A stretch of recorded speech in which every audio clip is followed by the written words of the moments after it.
Please read and understand the scriptures for yourself with an open mind and not following man-made interpretations. നന്മ തിന്മകളെക്കുറിച്ചുള്ള അറിവിന്റെ വൃക്ഷത്തിന്റെ ഫലം കഴിച്ചാൽ ആ ദിവസം തന്നെ ആദം മരണപ്പെടും എന്ന് ദൈവം പറഞ്ഞിരുന്നതായി ഉൽപ്പത്തി പുസ്തകത്തിൽ നാം വായിക്കുന്നുണ്ട്. ഏദൻ തോട്ടം കൃഷി ചെയ്യാനും സംരക്ഷിക്കാനും ദൈവമായ യാഹുവ മനുഷ്യനെ അവിടെയാക്കി.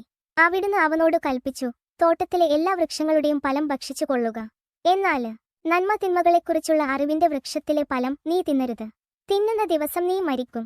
ആദവും ഹവ്വായും ഈ മരത്തിൽ നിന്ന് ഭക്ഷിക്കുകയും എന്നാൽ ദൈവം അരുളിച്ചെയ്ത പോലെ അവർക്ക് മരണം സംഭവിച്ചില്ല എന്നും വിശ്വസിക്കുന്നവരാണ് നമ്മളിൽ ഏറെപ്പേരും.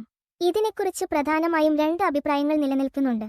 ആദ്യത്തേത്, ആദത്തിനും ഹവ്വായ്ക്കും ആത്മീയ മരണം സംഭവിച്ചു എന്നതാണ്.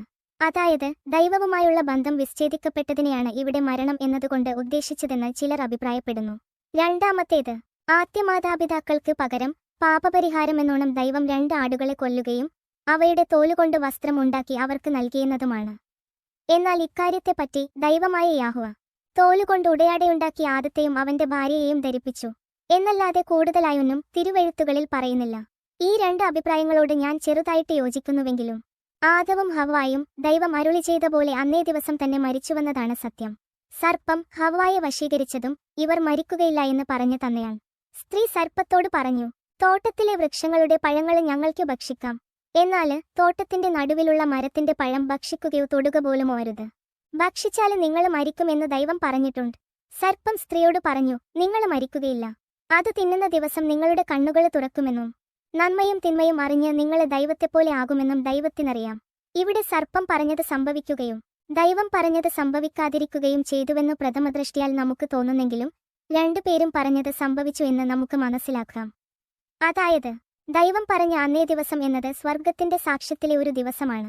എന്നാൽ സർപ്പം തന്ത്രപൂർവം മനുഷ്യന്റെ ആ ദിവസത്തിൽ മരിക്കുകയില്ല എന്ന് പറയുകയും ചെയ്തു.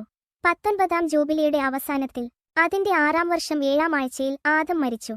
അവന്റെ എല്ലാ പുത്രന്മാരും അവനെ അവന്റെ സൃഷ്ടിയുടെ ദേശത്ത് അടക്കം ചെയ്തു. ഭൂമിയിൽ അടക്കം ചെയ്തവരിൽ ആദ്യത്തേതും അവനായിരുന്നു. അവന് 1000 സംവത്സരത്തിന്റെ 70 സംവത്സരം കുറവായിരുന്നു. എന്തെന്നാൽ 1000 വർഷം സ്വർഗത്തിന്റെ സാക്ഷ്യത്തിലെ ഒരു ദിവസം പോലെയാണ്.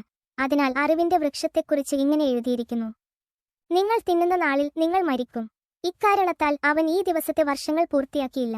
അതിനിടയിൽ അവൻ മരിച്ചു. പ്രിയപ്പെട്ടവരെ, കർത്താവിന്റെ മുമ്പിൽ ഒരു ദിവസം 1000 വർഷങ്ങൾ പോലെയും 1000 വർഷങ്ങൾ ഒരു ദിവസം പോലെയുമാണെന്ന കാര്യം നിങ്ങൾ വിസ്മരിക്കരുത്. And that is it. What do you think? Let me know down here in the comment section.